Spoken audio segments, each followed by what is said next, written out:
30 दिन का समय मांगा गया। उससे पहले तो यहाँ सारा वेरिफिकेशन कंप्लीट हो करके नियुक्ति पत्र बांटने का सिलसिला है। 2 तारीख को नियुक्ति पत्र देना है। तो जब मेरा बायोमेट्रिक कंप्लीट होने में समय लग जाएगा, बीच में टाइम है नहीं, और मेरा आधार कार्ड के चलते रिजल्ट रोक दिया गया है। रिजल्ट हो गया मतलब कि नियुक्ति पत्र नहीं मिलेगा, तो उसमें मेरा समस्या यही है कि कैसे इसका समाधान हो। बीसी में सर जनरल जो कट ऑफ दिया गया है बीसी कैटेगरी में 60 नंबर, और इवन मेरा भी 60 नंबर आ रहा है सर। इसके बाद भी हम डिसक्वालीफाई हैं। मतलब हम आयोग से जानना चाहें कि किस आधार पे हम मतलब ये डिसक्वालीफाई हैं। मेरिट में रहते हुए भी 50 उठाया, ईडब्ल्यूएस को 50 मेरा भी है, लेकिन हमको भाषा के पेपर में फेल कर दिया गया है, जो कि कतई ये संभव नहीं हो सकता कि हम भाषा के पेपर में फेल हो सकते हैं। अगर माननीय श्री अतुल प्रसाद चाहेंगे कि वो क्या कहते हैं एक्सपर्ट को बैठा के अगर हमसे इंटरव्यू करना चाहेंगे, अगर वो मौखिक हमसे एग्जाम लेना चाहेंगे भाषा का, तो हम देने के लिए तैयार हैं। लेकिन किसी का लाइफ खराब करने का इसमें ये नहीं होता कि आज मेरा लाइफ खराब हो जाएगा सिर्फ एक गलती से भाषा का पेपर में फेल करके। मैं अपने मेन पेपर में क्वालिफाइड हूँ, 74 मार्क्स मैंने ऑब्टेन किया है, लेकिन उन्होंने क्वालिफाइंग मतलब लैंग्वेज पेपर जो 30 मार्क्स लाकर क्वालिफाई करना था, तो उन्होंने 18 दिया है, जो कि OMR से उन्होंने ही अपलोड किया है। इससे मेरा 64 आ रहा है सर, और उन्होंने 18 दिया है जो उन्होंने रिजल्ट दिखाया उसमें। ये इशू है सर। लोक सेवा आयोग के कार्यालय के बाहर मेरी मौजूदगी है। एक तरफ जहां शिक्षक नियुक्ति को लेकर अभ्यर्थी परेशान है, दूसरी तरफ अभ्यर्थी लगातार बीपीएससी कार्यालय पहुंचे और कहीं ना कहीं अपनी मांगों को पहुंचाने की कोशिश कर रहे हैं विभाग के चेयरमैन के पास, लेकिन अभ्यर्थियों की बात पहुंच नहीं पा रही है। ऐसे में अभ्यर्थी काफी परेशान है। कई सारी विसंगतियां हैं जिस तरीके से बिहार में बीपीएससी के द्वारा शिक्षक नियुक्ति हो रही है। तमाम अभ्यर्थियों से जुड़ेंगे, बात करेंगे, जानेंगे क्या कुछ परेशानियां हैं। क्या नाम है आपका? विवेक कुमार नाम हुआ मेरा। गया से आए हैं। क्या मांग है और क्यों बीपीएससी पहुंचे? नहीं, मेरा प्रॉब्लम है, मेरा रिजल्ट हो चुका है, लेकिन वेरिफिकेशन में जब गए तो मेरा पता चला कि टेक्निकल इशू आ रहा है आधार कार्ड में, उसके कारण OTP नहीं आ पा रहा है। अब उसको बोला कि बायोमेट्रिक अपडेट कराना होगा, तो उसके लिए मैंने बायोमेट्रिक अपडेट कराया। उसमें 30 दिन का समय मांगा गया। तो 30 दिन का समय मांगा गया। उससे पहले तो यहाँ सारा वेरिफिकेशन कंप्लीट हो करके नियुक्ति पत्र बांटने का सिलसिला है। 2 तारीख को नियुक्ति पत्र देना है। तो जब मेरा बायोमेट्रिक कंप्लीट होने में समय लग जाएगा, बीच में टाइम है नहीं, और मेरा आधार कार्ड के चलते रिजल्ट रोक दिया गया है। रिजल्ट हो गया मतलब कि नियुक्ति पत्र नहीं मिलेगा, तो उसमें मेरा समस्या यही है कि कैसे इसका समाधान हो। इसके लिए कोई पोर्टल जारी करना चाहिए था, और कोई मेरे पास ID प्रूफ और भी है, जैसे ड्राइविंग लाइसेंस। एग्जाम बैठे, रिजल्ट भी हो चुका है, सारा कुछ मेरे पास डॉक्यूमेंट ले करके आ गया। रिजल्ट भी देखिए, रिजल्ट भी आ गया है। कितना नंबर आया? देखिए मेरा 66 नंबर है, मेरा रिजल्ट भी आ चुका है, और मेरा वेरिफिकेशन नहीं हो पा रहा है आधार के टेक्निकल इशू के कारण। इसके कारण मैं यहाँ दौड़ रहा हूँ 2 दिन से। क्या नाम है आपका? सर मेरा नाम सौरभ राज हुआ, और हम PRT के लिए हम अरवल से आए हैं सर। क्या मांग क्या है और क्या मेरी है सर, जैसे बीसी में सर जनरल जो कट ऑफ दिया गया है बीसी कैटेगरी में 60 नंबर, और इवन मेरा भी 60 नंबर आ रहा है सर। इसके बाद भी हम डिसक्वालीफाई हैं। मतलब हम आयोग से जानना चाहें कि किस आधार पे हम मतलब ये डिसक्वालीफाई हैं, और अगर जो मतलब कट ऑफ है, कट ऑफ क्वालिफाई करते तो रिजल्ट देने के कोशिश ये करेंगे सर। दूसरी चीज़ सर, हम लोग का जो वैकेंसी दिया गया था ऑलमोस्ट PRT के लिए 80,000 के आसपास था, जिसमें 50% महिला और 50% जेंट्स का था, जिसमें सर हम लोग को 50 मतलब बोले तो 40,000 में सर इसमें देख रहे कि नियोजित शिक्षा का ही 28,815 रिजल्ट है।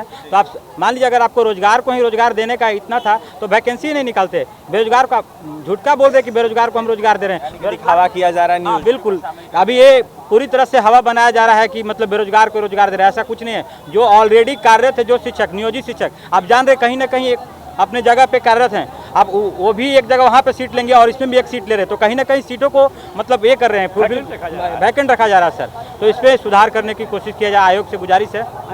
क्या नाम है? सर मेरा नाम दिलवर हुसैन है, और मैं पूर्णिया से आया हूँ। क्या परेशानियाँ क्या आ रही है सर? परेशानी सर देखिएगा तो माइनर सा नहीं तो बहुत बड़ा है, क्योंकि मेरा जो एक भाषा पेपर हुआ था जिसमें 25 नंबर का इंग्लिश था और 75 नंबर का उर्दू था, तो इसमें मेरा जो नंबर आया जो हम मिलान किए हुए 60+ है, लेकिन बीपीएससी हमको उसमें जो है क्या कहते हैं नॉट क्वालिफाइंग मार्क्स दिखा रहा। और अगर हम इसका बात करें, मेन पेपर की बात करें जो दूसरे दिन हुआ था, उसमें मेरा जो है मेरिट में है सर, लेकिन मेरिट में रहते हुए भी 50 उठाया, ईडब्ल्यूएस को 50 मेरा भी है, लेकिन हमको भाषा के पेपर में फेल कर दिया गया है, जो कि कतई ये संभव नहीं हो सकता कि हम भाषा के पेपर में फेल हो सकते हैं। अगर माननीय श्री अतुल प्रसाद चाहेंगे कि वो क्या कहते हैं एक्सपर्ट को बैठा के अगर हमसे इंटरव्यू करना चाहेंगे, अगर वो मौखिक हमसे एग्जाम लेना चाहेंगे भाषा का, तो हम देने के लिए तैयार हैं। लेकिन किसी का लाइफ खराब करने का इसमें ये नहीं होता कि आज मेरा लाइफ खराब हो जाएगा सिर्फ एक गलती से भाषा का पेपर में फेल करके। 24 नंबर दिखा रहा है भाषा में था क्या सर? सिर्फ गद्यांश था, थोड़ा सा उसमें ग्रामर था, और था क्या माइनर सा इंग्लिश था, उसमें मेरा 60+ नंबर आ रहा है। हर नंबर काट के हम देख रहे हैं, फिर भी हमको जो नॉट क्वालिफाइंग बता रहा है। तो हम श्री मान्य अतुल प्रसाद से निवेदन करेंगे कि आप लोग हम लोग को इंसाफ दीजिए, नहीं तो इंसाफ के सिवा हम लोग के पास दूसरा कोई रास्ता नहीं है। गलत कट ऑफ जारी हुआ है। हाँ, नहीं ये हम इस पर नो कमेंट्स करेंगे, क्योंकि गलत कम इसलिए नहीं करेंगे कि मेरे में गलती है। 50 मेरा है, लेकिन मेरा जो मैंने भाषा के पेपर में ही हमको जो फेल कर दिया गया, तो इसमें गलत नहीं बोल सकते हैं। कट ऑफ सही है, लेकिन हमको भाषा के पेपर में फेल कर दिया गया। हम निवेदन करेंगे माननीय अतुल प्रसाद सर से कि हम लोग को इंसाफ दे, या हम लोग को जो दोबारा ये मेरा कॉपी जाँच हो। हम पूरा लेके आए, मैं देखिए हम पूरा लेके आए हुए हैं, जो कि ओमार सीट है मेरा, जो सीरीज नंबर D है, देख सकते हैं। उसके बाद ये वाला भी लेके आए, जो कि मेन पेपर, इसमें मेरा 50 नंबर है। ये मेरा क्या कहते हैं एडमिट कार्ड है। और देखिए ये हमको दिखा रहा है यहाँ पे 85/41 जो है, यहाँ देखिए नोट क्वालिफाइंग बता रहा है इसमें भाषा के पेपर में, जो कि ये संभव नहीं है। हम चाहेंगे कि मेरी कॉपी का जांच दोबारा हो। अगर नहीं होगा तो फिर हम जो RTI के माध्यम से अपनी कॉपी का जांच करवाएंगे, चाहे, क्योंकि ये मेरा फ्यूचर का सवाल है। यहाँ से चाहे तो हम शिक्षक बन सकते हैं, या नहीं तो यहाँ से आदमी जाएगा चोर चक्का बनेगा, या फिर सुसाइड करेगा, दूसरा कोई रास्ता नहीं। क्या नाम है आपका? सर मेरा नाम अनुपम है। कहाँ से आए? मैं गया से आया हूँ। क्या परेशानियाँ आ रही है, क्यों बीपीएससी आयोग? मैं अपने मेन पेपर में क्वालिफाइड हूँ, 74 मार्क्स मैंने ऑब्टेन किया है। लेकिन उन्होंने क्वालिफाइंग मतलब लैंग्वेज पेपर जो 30 मार्क्स लाकर क्वालिफाई करना था, तो उन्होंने 18 दिया है, जो कि OMR उन्होंने ही अपलोड किया है। इससे मेरा 64 आ रहा है सर, और उन्होंने 18 दिया है, जो उन्होंने रिजल्ट दिखाया है उसमें। ये इशू है सर। यानी कि गड़बड़ जो है वो हो रहा है। हाँ जी, तो हम लोग बस रेक्टिफिकेशन की या फिर रीवैल्यूएशन की मांग कर रहे हैं कि हम लोग 2-3 ही कैंडिडेट हैं इसमें, जिनको मतलब OMR से नंबर 64 आ रहा है, और लेकिन उन्होंने अपने जो स्कोर कार्ड आज जारी किया है उसमें 18 मार्क्स वो शो कर रहे हैं। क्या विसंगति आ रही है? सर मेरा भी सेम प्रॉब्लम वही है। मेरा नाम स्वीटी है, मैं साइंस सब्जेक्ट से है। मेरा मेन सब्जेक्ट में 52 मार्क्स है, और लैंग्वेज पेपर में मेरा इनके अनुसार 66 आ रहा है, जो OMR है और आंसर की है। लेकिन ये जो है आज सुबह 19 मार्क्स हमको दे करके और no qualifying in language marks करके हमको हटा दिए हैं। गलत कट ऑफ यानी कि जारी हुआ है। नहीं, गलत कट ऑफ ठीक है सर, कट ऑफ में हमको कोई दिक्कत नहीं है। मेरा लैंग्वेज पेपर अच्छे से नहीं चेक हुआ है, तो उसको बस ये रीइवैल्यूएट कर दें और मेरा रीचेक की मांग है। हाँ, रीचेक कर दीजिए मेरा। क्या परेशानी आ रही है? सर मैं कॉमर्स की स्टूडेंट हूँ, जो कि 10 साल के बाद आई है वैकेंसी। उसमें मैं क्वालिफाई कर रही हूँ, फर्स्ट पेपर सेकंड पेपर दोनों में क्वालिफाई कर रही हूँ, फिर भी नॉट अवेलेबल करके हम लोग को बाहर कर दिया गया है। जो इन्होंने कट ऑफ बताया था उसके अकॉर्डिंग हूँ, फिर भी मेरा सिलेक्शन नहीं है, मेरा कहीं नाम नहीं है। हम लोग जो महिला स्टूडेंट हैं इतना मेहनत करते हैं, हम लोग कहाँ जाएं आखिर? इसीलिए हम लोग BPSC के द्वार पे आए हैं कि आखिर कुछ सॉल्यूशन हो आखिर। क्या नाम है आपका? जी मेरा पूजा नाम है। क्या परेशानी आ रही है विभाग को? मेरी परेशानी ये है कि मेरा रिज़ल्ट 100 नहीं हो रहा है, रोल नंबर नहीं आया है जी। मेरा 48 मार्क्स आ रहा है और कट ऑफ गया है 44 पे।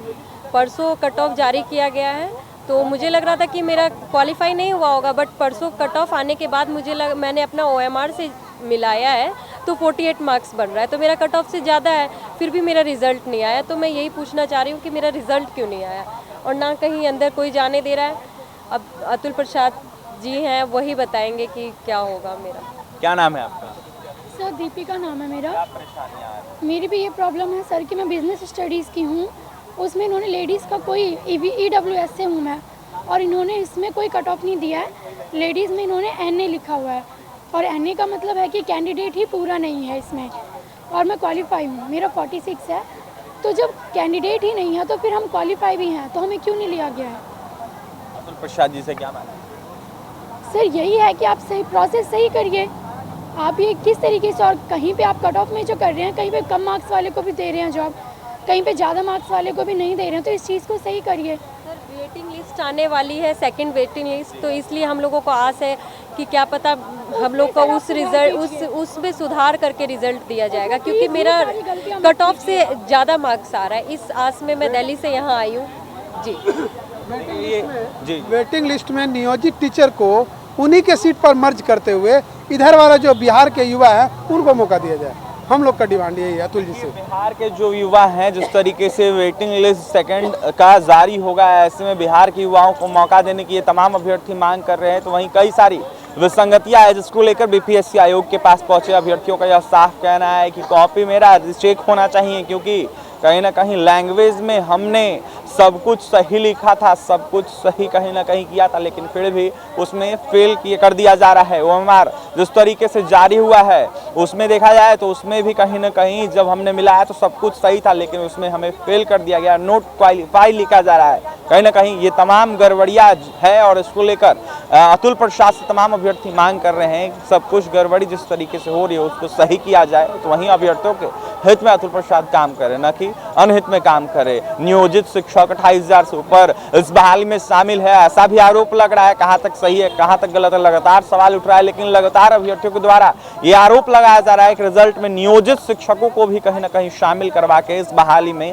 पास करवा दिया गया है। नाइंसाफी हो रही है अभ्यर्थियों के साथ। तो वहीं अभ्यर्थियों का क्या कुछ कहना था आपने सुना है। बीपीएससी विभाग के बाहर लगातार अभ्यर्थी जो है पहुंच रहे हैं, अभ्यर्थियों का जमावड़ा लग रहा है। तो वहीं अपनी मांगों को लेकर अतुल प्रसाद से मिलने की कोशिश कर रहे हैं, लेकिन मुलाकात नहीं हो पा रही है और अधिकारी जो है सटीक अभ्यर्थियों को जवाब नहीं दे रहे हैं। फिलहाल अभ्यर्थियों की समस्याओं का कैसे हल होगा, लगातार सवाल उठ रहा है। देखने वाली बात है कि कब तक समस्याओं का हल होता है। और भी तमाम खबरों के लिए NBC 24 के साथ बन रहे पटना से सहयोगी अमित के साथ अभिषेक की रिपोर्ट।